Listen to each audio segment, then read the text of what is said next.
poids qui peut atteindre les 5 kilos, une envergure de plus de 2,50 m et 2 pattes puissantes équipées de serres redoutables. Le grand aigle de mer a tout d'un prédateur hors pair. Cela fait de lui un symbole de force et de puissance, mais aussi un chasseur impitoyable.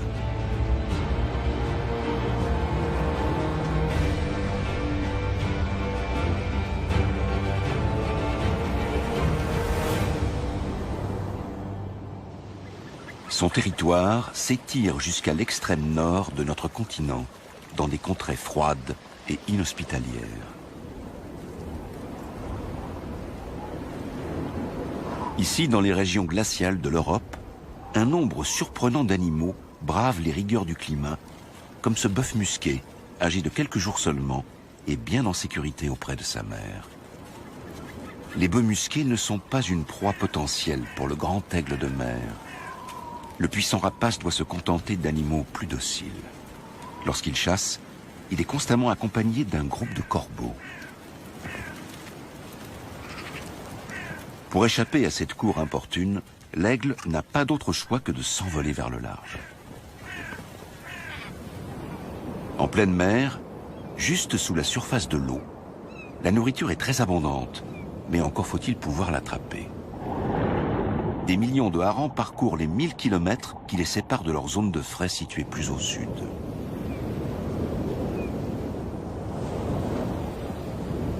Chacun de ces poissons représente à lui seul la ration quotidienne d'un aigle affamé.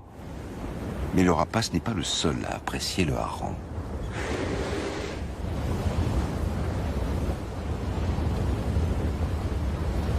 Des orques suivent aussi le banc de poissons. Il arrive que plusieurs groupes se mettent à suivre le même banc. Le buffet à profusion ne régale pas uniquement les orques. Les baleines à bosse accompagnent également le cortège de harengs et en profitent pour se rassasier. En une seule plongée, les géantes peuvent engloutir une centaine de poissons.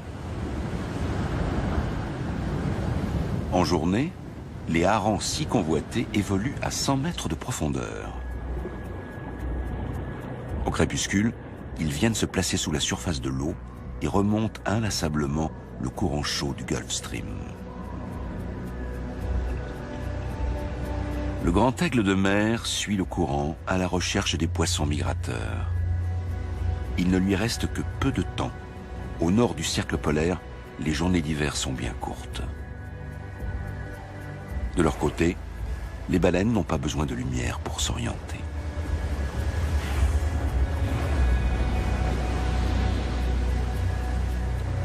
Le souffle et le bruit des nageoires attirent les mouettes, toujours prêtes à jouer les pique-assiettes.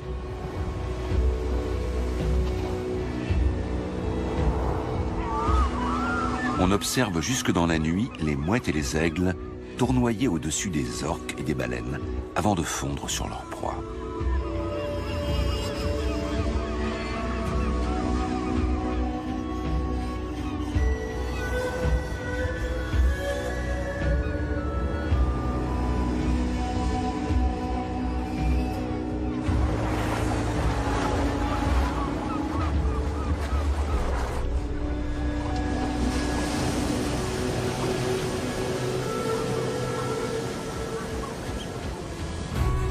Du côté des oiseaux marins, on est peu regardant sur les bonnes manières. Lorsque les gros mammifères marins chassent le hareng ou d'autres poissons, ils abandonnent de nombreux restes dans leur sillon. Ce sont sur ces restes que lorgnent les oiseaux.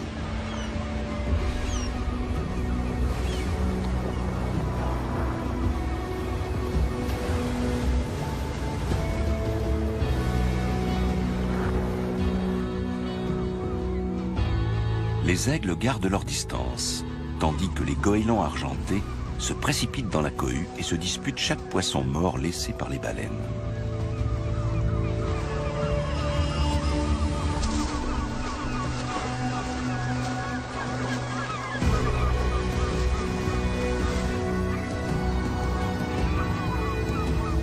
Le rapace garde un œil sur la situation et attend le moment opportun.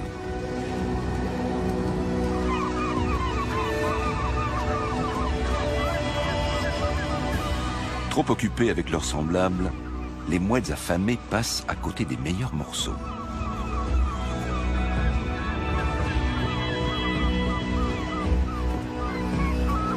Les baleines émergent régulièrement, amenant à chaque fois de nouveaux restes à la surface.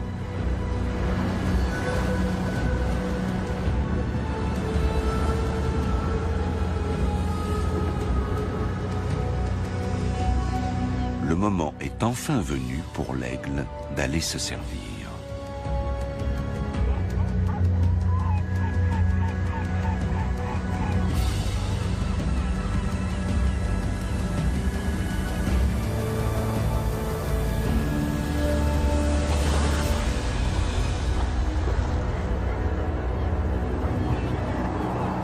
L'attente et les rondes sans fin ont payé. Un demi-kilo de poisson suffit à nourrir un aigle adulte. Le rapace majestueux serait-il un chasseur à la petite semaine, plutôt qu'un prédateur dangereux? Ou alors cette tactique est-elle caractéristique du grand aigle de mer le long des côtes de la Scandinavie? Le littoral de l'Atlantique Nord, battu par les vagues, n'est pas l'unique territoire du grand aigle de mer. Des lacs calmes et paisibles peuvent également attirer le rapace, comme dans le Mecklembourg-Poméranie occidentale. Les flots sont immobiles et figés, à première vue du moins. Et pourtant, on n'est pas si loin de l'agitation de la mer de Norvège. Tout comme dans l'Atlantique Nord, des animaux dont l'aigle est friand se rassemblent ici en très grand nombre. Et comme d'habitude, lorsqu'une abondante source de nourriture apparaît, des prédateurs de toutes sortes viennent prendre part au festin.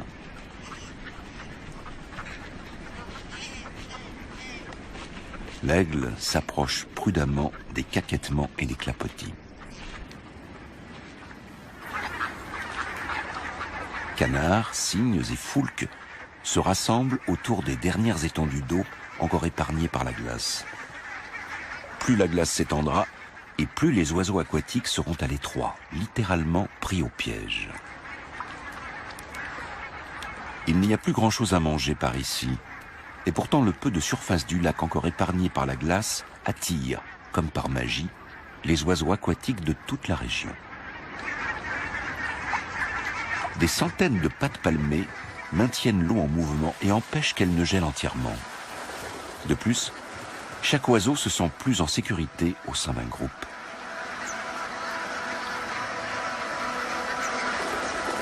Tout comme le banc de harengs dans l'Atlantique Nord protège chaque individu en déconcertant ses prédateurs. Contrairement aux habitudes de ses congénères du Grand Nord, l'aigle doit chasser seul ici.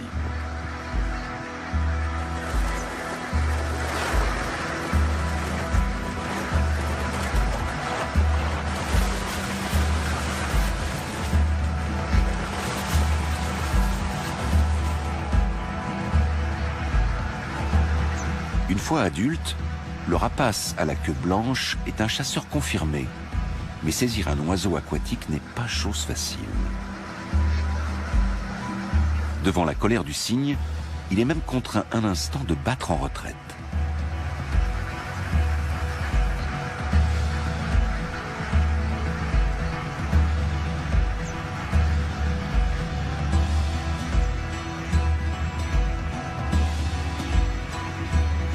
Le jeune aigle fait plus d'efforts.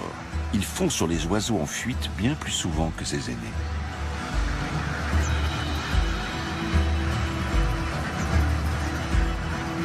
Les aigles s'y prennent à plusieurs reprises. Ils s'envolent du rivage, tournoient au-dessus du trou d'eau et attendent le moment opportun.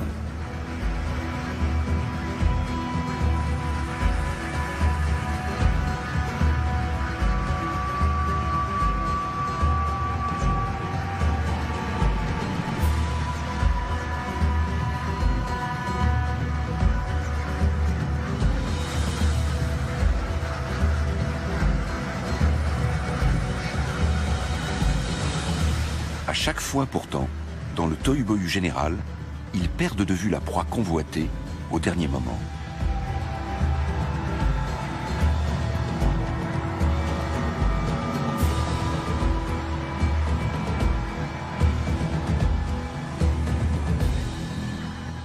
Une fois au sol, le grand aigle de mer n'effraie plus personne.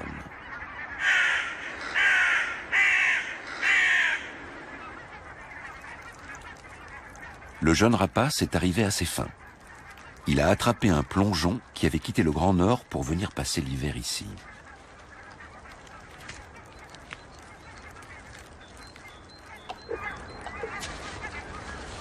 À cette saison, les grands corbeaux se soucient plus de leurs amours que de leur nourriture. Comme les humains, les corbeaux sont en général monogames. Bien avant la nidification, le couple resserre ses liens avec force gestes et palabres.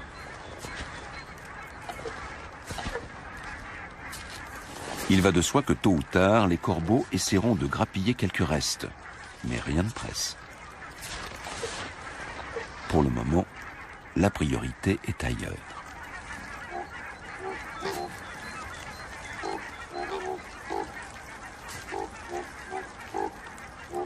Le grand aigle de mer d'épaisse sa proie avec son bec qui lui sert de couvert. Il n'utilise ses serres que pour la maintenir en place. Les corbeaux ont obtenu du renfort et ils ont faim. Ils se montrent plus pressants afin que le rapace n'y passe pas la journée.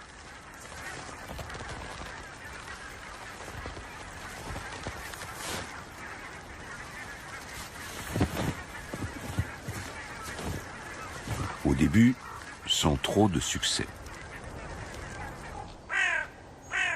Pour survivre dans la nature, la plupart des animaux se contentent souvent d'une source de nourriture bien spécifique. Le chardonneret a ses propres exigences alimentaires. Contrairement à la majorité des autres passereaux, il ne migre pas vers le sud à l'automne.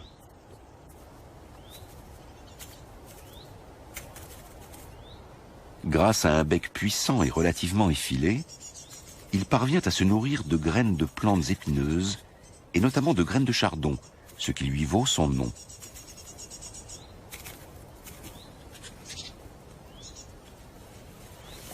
Un joli passereau qui en plus mange des graines de mauvaises herbes, voilà qui plaît à l'homme.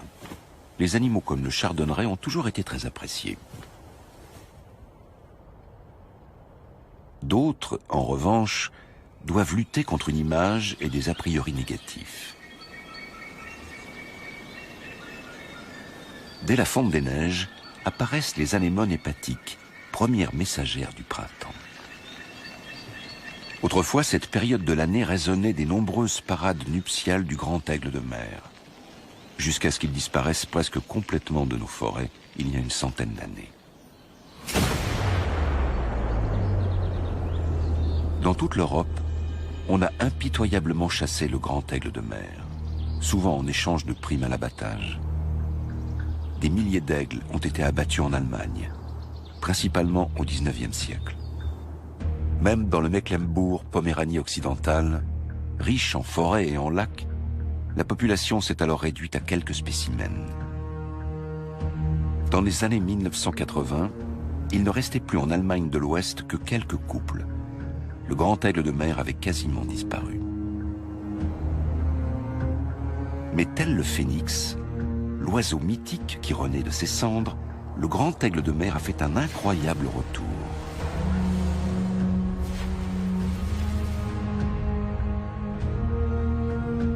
Au XXe siècle, la protection de la nature s'est développée et la chasse à l'aigle a été interdite. Les populations de rapaces se sont dès lors reconstituées, mais pas au rythme escompté. Pour quelle raison ? Aujourd'hui encore, la chasse fait de nombreuses victimes parmi les aigles, ne serait-ce qu'indirectement. En effet, le plomb contenu dans les munitions est un poison mortel pour les rapaces. Il existe bien, et depuis longtemps déjà, des munitions sans plomb, mais celles qui en contiennent sont toujours vendues et utilisées.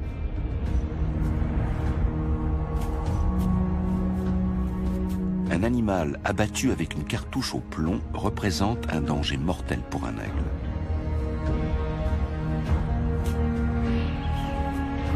Au moment de l'impact, le projectile explose, libérant d'innombrables particules de plomb microscopiques.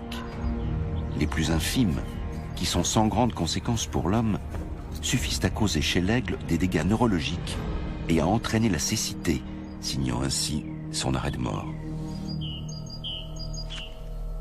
Les carcasses d'animaux et leurs entrailles, souvent abandonnées sur place après la chasse, sont des mets très prisés du grand aigle de mer. Les corbeaux aussi sont des charognards. Ils ne semblent pourtant pas affectés par la présence du plomb.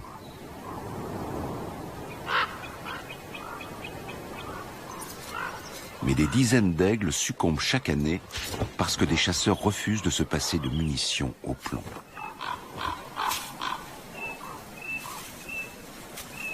Le cerf est désormais tout au corbeau. Bien qu'il y en ait largement assez pour chacun, les querelles sont inévitables.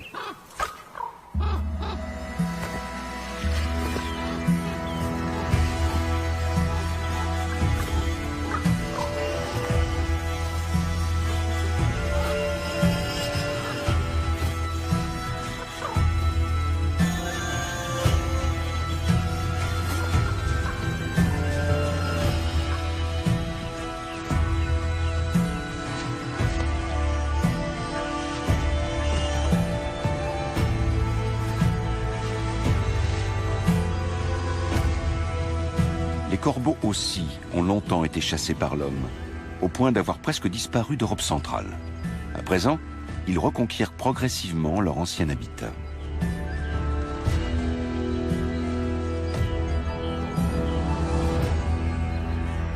Aujourd'hui, on attribue plus de 700 territoires au grand aigle de mer en Allemagne. D'après les calculs des biologistes, il en faudrait 2 fois autant. Si on utilisait moins de munitions au plomb, on pourrait dans quelques dizaines d'années à peine réentendre le cri du grand aigle de mer dans ces forêts.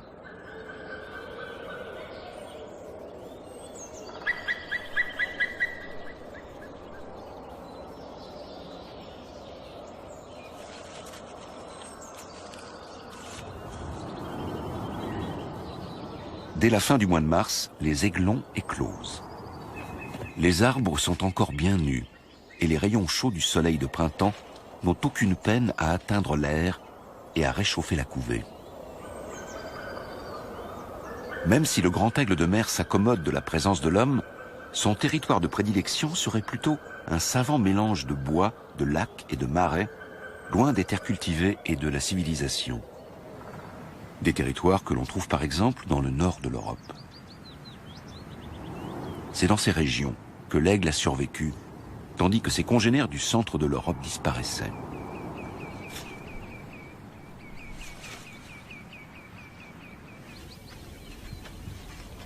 Non seulement la Scandinavie présente l'avantage d'être faiblement peuplée, mais elle abrite également plus de 4000 ours bruns et autres prédateurs. Contre toute attente, la présence de ces animaux sauvages joue un rôle clé dans la vie des aigles. On retrouve toujours des oiseaux de proie dans le sillon des grands prédateurs. Ils attendent patiemment à proximité des ours et les suivent dans leurs déplacements. Quant aux ours, seuls les individus les plus prudents et craintifs ont survécu aux années de traque menées par l'homme. L'ours est un animal peureux. Une odeur alléchante le pousse à interrompre sa course. Un deuxième ours plus sombre apparaît. Il est lui aussi attiré par cet arôme qui leur fait tourner la tête.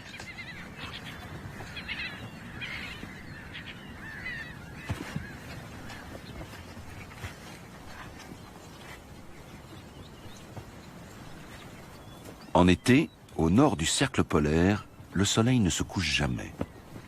Il fait clair toute la nuit et la vie s'écoule à un autre rythme, où chacun prend son temps.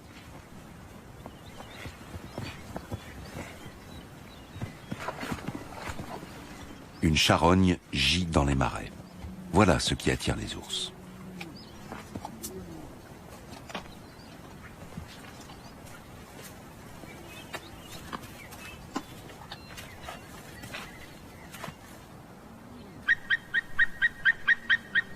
Les aigles n'osent pas se mesurer à eux.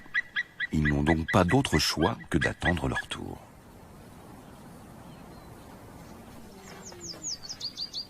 Les ours dévorent tout ce qu'ils peuvent de leur butin. Ils avalent jusqu'à 40 kilos de nourriture en un seul repas.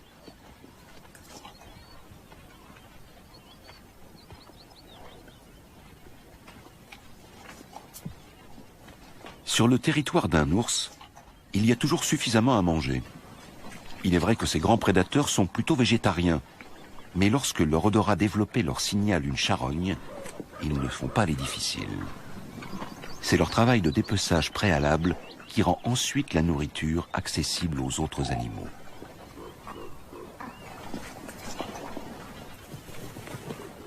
Les ours, les aigles, les corbeaux et les mouettes, chacun attend son tour. Dans la nature, une charogne représente une source inestimable de protéines. Ce n'est qu'au petit matin que le dernier ours décide de s'en aller, emportant avec lui quelques provisions.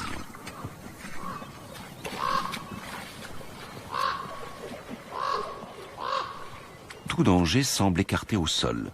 L'aigle vérifie que la voie est libre.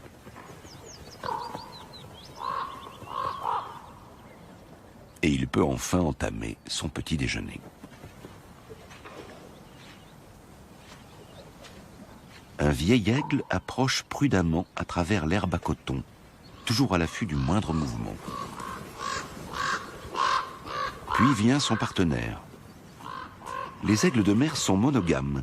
Les couples passent toute l'année côte à côte. Ils dorment et mangent l'un auprès de l'autre. Une telle union peut durer jusqu'à 30 ans. Et ce couple n'en est pas à son premier dîner en tête-à-tête. On attribue plus volontiers le rôle de charognard aux vautours qu'aux aigles. Les rapaces économisent leurs efforts en se contentant des restes. Ainsi, ils prennent également moins de risques.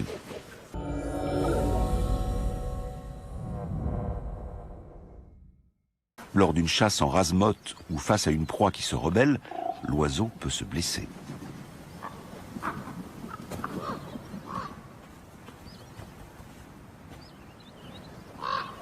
Il suffit aux aigles de rester vigilants et de disparaître rapidement lorsque le propriétaire légal de la carcasse revient de manière impromptue.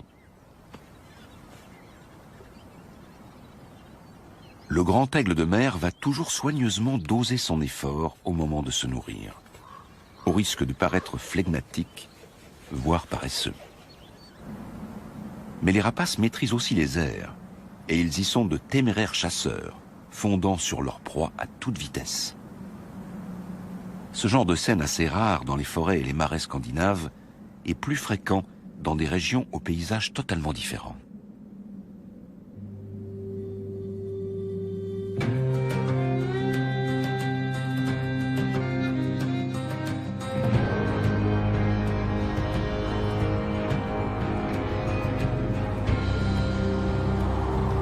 Il faut aller sur les côtes d'Europe du Nord et au-delà du cercle polaire pour mesurer réellement les capacités d'adaptation du grand aigle de mer.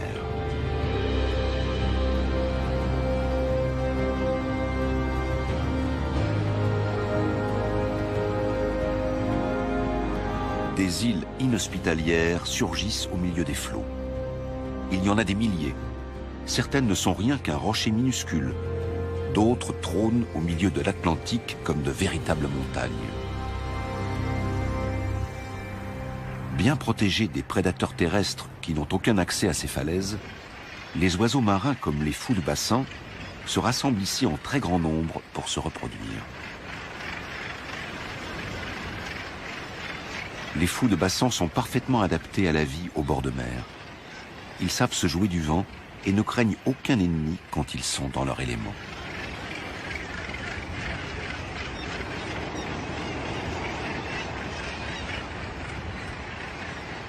Il est un endroit où le grand aigle de mer et le fou de bassin se retrouvent régulièrement. Il s'agit des immenses colonies où les fous viennent se reproduire année après année. On attribue 45 colonies de nidification aux fous de bassin pour un total de 360 000 nids.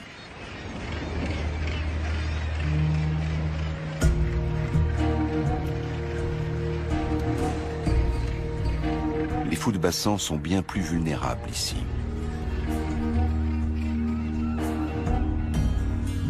Les aigles sont parvenus à s'implanter sans effort sur chacune de ces îles. Ils se sont même établis en Islande et au Groenland.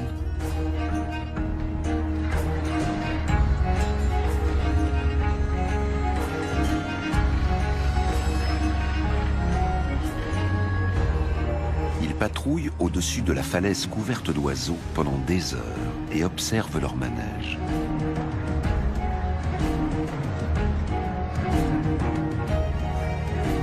Le chasseur a enfin repéré la proie idéale.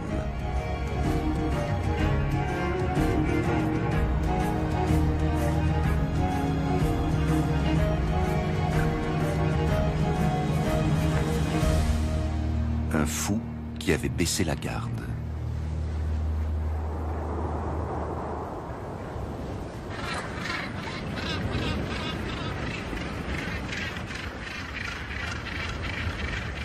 Lorsque la période de nidification prend fin, le calme règne à nouveau sur ces plages idylliques mais froides. Pour les aigles, les proies se font rares. De la nourriture à foison pendant quelques semaines, c'est très bien. Mais un territoire doit permettre à un aigle de se protéger du danger tout au long de l'année, de couver dans de bonnes conditions et surtout de trouver suffisamment de nourriture. On ne sait pas trop où les aigles nidifiaient avant qu'on les chasse massivement. Il est fort probable que nos immenses forêts de feuillus d'antan, avec leur riche faune, en faisaient partie.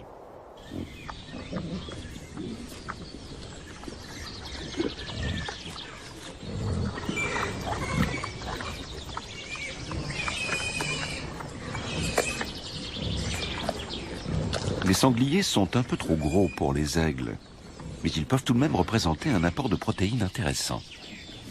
Autrefois, les meutes de sangliers attiraient les grands prédateurs et les aigles n'avaient plus qu'à se servir.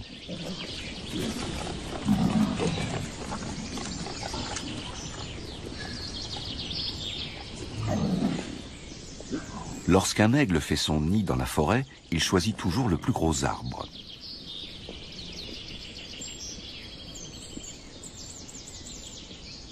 Il est vrai que l'air peut peser jusqu'à 500 kg et mesurer jusqu'à 2 mètres de diamètre.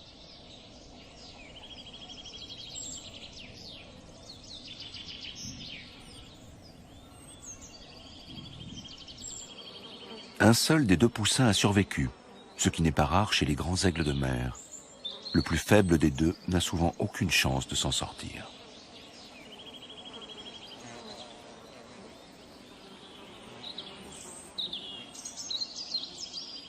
Contrairement aux sangliers, les aigles n'ont pas de prédateurs. Ainsi, une couvée d'un seul poussin à chaque saison suffit amplement à assurer la pérennité de l'espèce. Cela suffit aussi à faire croître la population d'aigles. Près de 100 ans après une éradication presque totale, ce phénix a colonisé la Hollande et le reste de l'Europe de l'Ouest depuis l'Allemagne.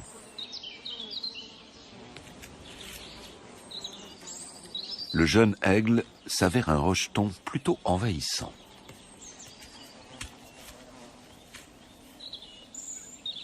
Il a 70 jours et a déjà avalé pas moins de 50 kilos de viande et de poisson. Il va bientôt prendre son envol. Le grand aigle de mer peut atteindre 90 cm et la femelle peut peser jusqu'à 5 kilos.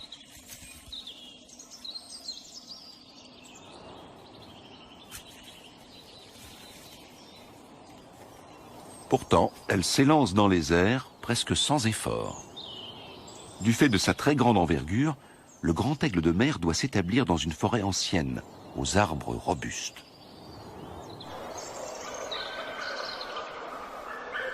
Il faut aussi que l'emplacement ne soit pas trop éloigné d'une côte, d'un lac ou d'une rivière.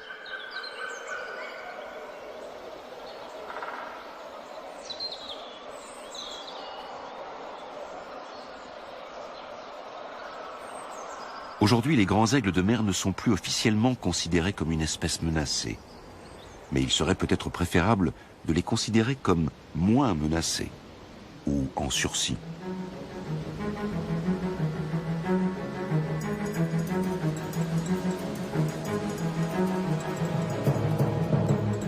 car un danger menace les aigles et les autres oiseaux, même dans les endroits les plus reculés.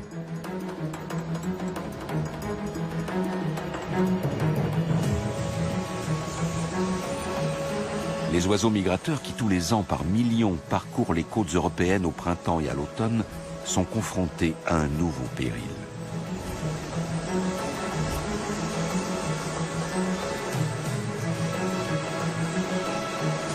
Les champs d'éoliennes sont l'emblème de la transition énergétique. Tout comme la culture de biomasse a précipité la disparition de certaines espèces, l'armée grandissante des hélices exige son tribut. Lorsqu'elles sont lancées à plein régime, les extrémités des pales peuvent atteindre les 300 km/h.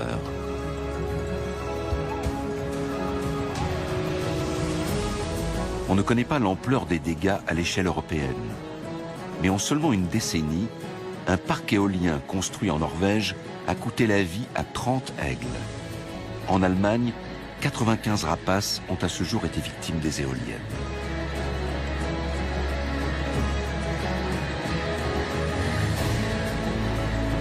Le choix de leur implantation doit être soigneusement étudié, ou alors la production d'énergie verte mettra en danger beaucoup d'autres oiseaux.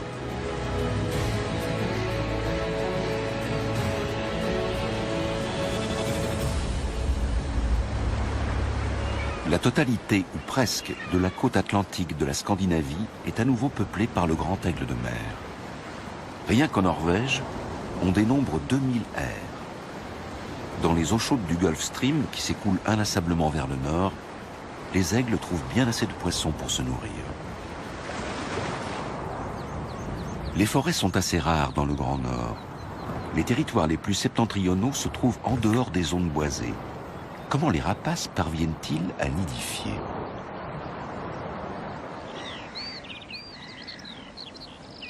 De nombreux aigles bâtissent leurs aires à même le sol. Sur les petites îles perdues dans la mer de Norvège, ils ne sont pas menacés par les ours ou les renards.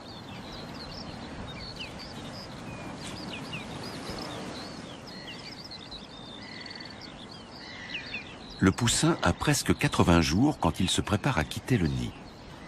Lorsque celui-ci se trouve au sol, le danger de chute est assez réduit.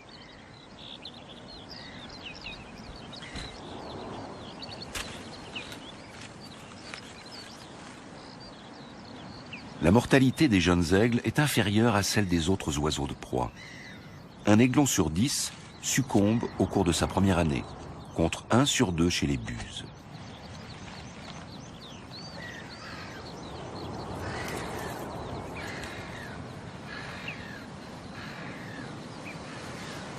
Il bénéficie donc de solides atouts pour prendre son envol.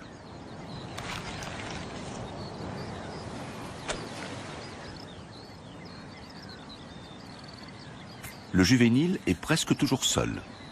Les adultes viennent le nourrir 1 ou 2 fois par jour. Pour le reste, il est livré à lui-même et passe beaucoup de temps à renforcer les muscles qui lui permettront de voler. Personne n'a besoin de le lui enseigner. Il n'a qu'à suivre l'irrépressible besoin qu'il éprouve au fond de lui.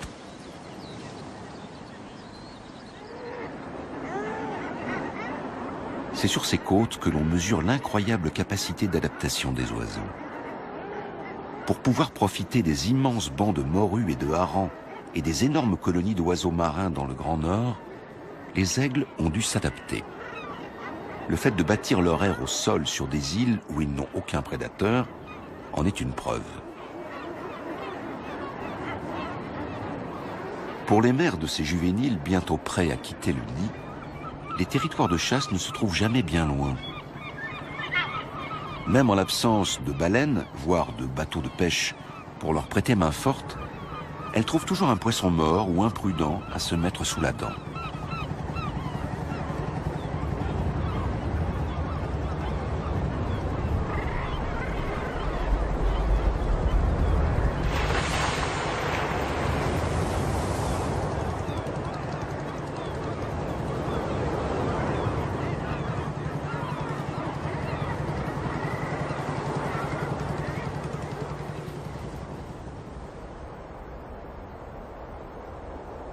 On recense des grands aigles de mer de l'Islande jusqu'au Japon.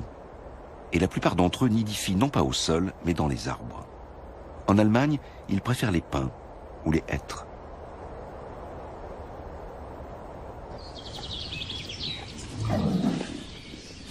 Les marcassins sont devenus de véritables petits sangliers et le poussin a tout d'un aigle adulte.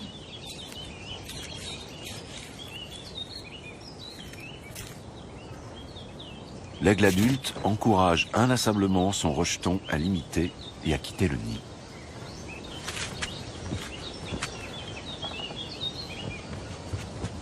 Mais avant cela, il faut s'entraîner sans relâche.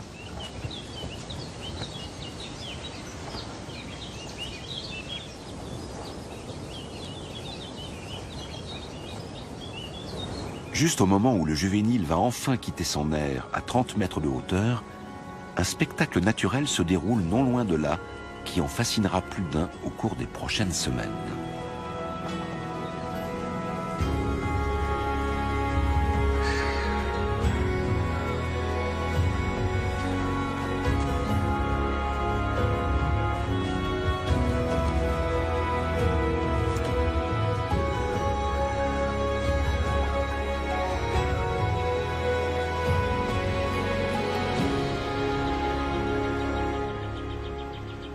Sur une île proche de la forêt se trouve une colonie de cormorans. Quelques 1500 oiseaux noirs se rassemblent ici tous les ans pour nidifier.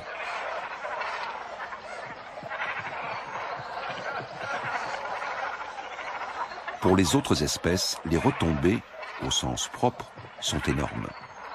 Le sol de l'île est comme brûlé par les fortes déjections des cormorans et les animaux de passage n'ont aucun mal à y repérer des restes. Comme un aimant, l'île des cormorans attire des centaines d'oiseaux affamés. Les cormorans adultes n'impressionnent pas beaucoup les aigles de mer qui tous les matins viennent se poser sur les branchages recouverts d'une croûte blanchâtre. Les aigles sont parfois tentés de piller les nids isolés des cormorans, mais la plupart du temps, ils se posent et patientent. Tandis que les cormorans s'affairent à nourrir leurs petits, les aigles attendent que leur repas tombe du ciel.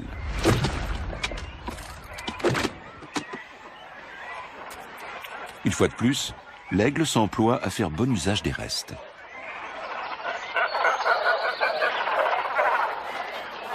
Les espèces dépendent les unes des autres. Lorsque le poisson est abondant, les oiseaux marins nourrissent leurs poussins sans peine. Et grâce aux cormorans, des dizaines d'aigles ne sont plus dans le besoin.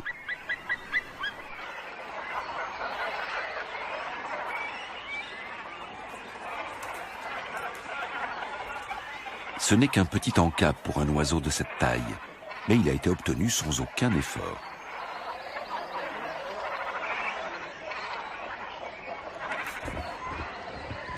Jusqu'à une vingtaine de jeunes aigles attendent leur tour certains jours sur l'île des Cormorans. Et ils ne sont pas les seuls à être alléchés par l'odeur.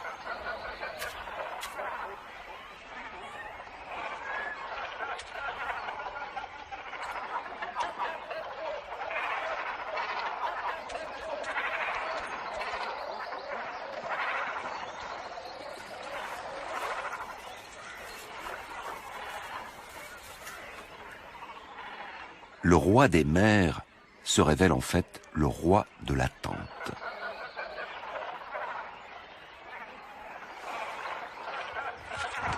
Avec un peu de chance, l'aigle tombe parfois sur un mets plus copieux, comme par exemple ce cormoran mort qui devrait suffire à le rassasier.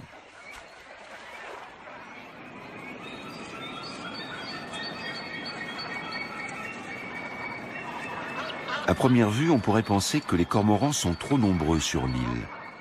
Mais que ce soit sur une lointaine île de l'Atlantique ou au bord des lacs de nos régions, le fait que certaines espèces d'oiseaux établissent d'importantes colonies en un endroit est la preuve que la nature y est préservée.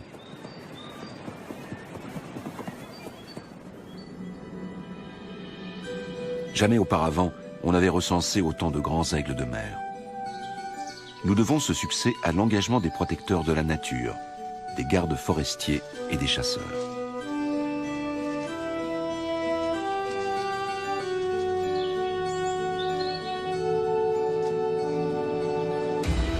Les temps où l'on considérait l'aigle comme un animal nuisible sont révolus. Les principales menaces pour les oiseaux de proie sont sous contrôle. Sans trop d'investissement, de nouvelles zones protégées peuvent être établies autour des arbres propices à la nidification.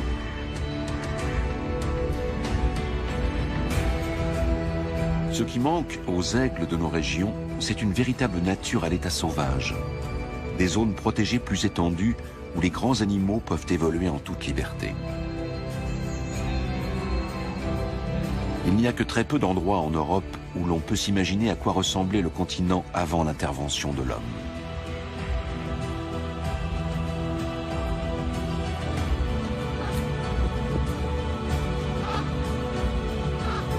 Un paysage où chaque espèce endémique a sa place, même celles qui ont été longtemps haïes et chassées.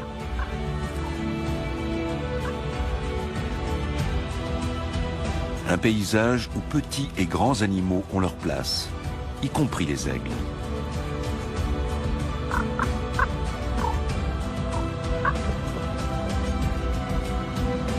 De tels endroits existent, dans les parcs nationaux par exemple, ou dans d'anciennes zones d'entraînement militaire désaffectées.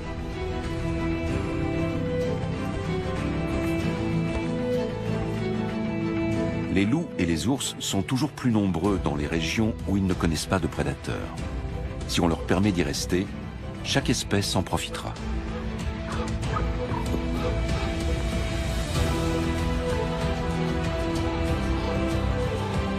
Sans eux, la recherche de nourriture est bien plus pénible pour les aigles de mer.